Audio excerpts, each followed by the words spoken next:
Airi Vibes family Captain Zulu Zipuru Mkwasha wekwa kuyo Rine huturu Inauya nemategenya chirefu nekuti ndaona hamuna ndefu Usakanganwe yehuma inekuti ndiwanokandira mazai Munoda chiite zvara Pana loreini tezvara Tinoda mombe mukwasha Kuzadza danga usatya Munoda chiite zvara Pana lolo tezvara Tinoda mombe mukwasha Kuzadza danga usatya 3000 rusambo mayusa harisi bondi mukwambo Mungada here masungiro Zvirimo here mubumbiro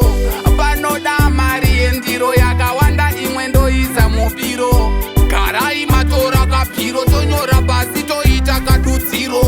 Munoda chiite zvara Pana loreini tezvara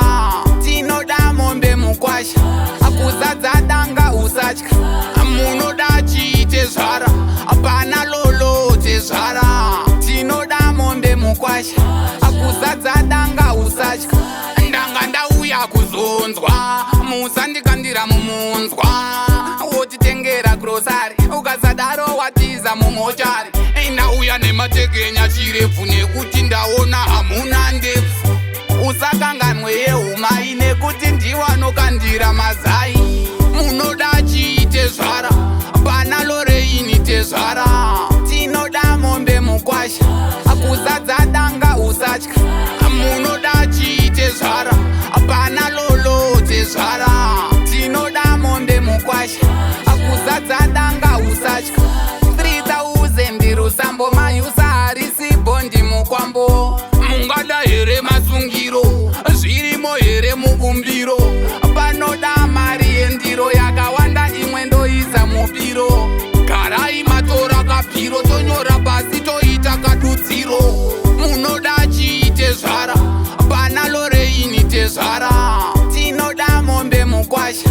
Kuzadza danga usatya Munoda chiite zvara Pana lolo tezvara Tinoda mombe mukwasha Kuzadza danga usatya Munoda chiite zvara Pana loreini tezvara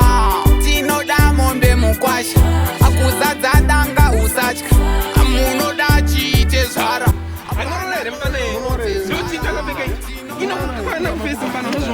Inokugara fugama isati yakugara iyi mbana sorry mani unibhaze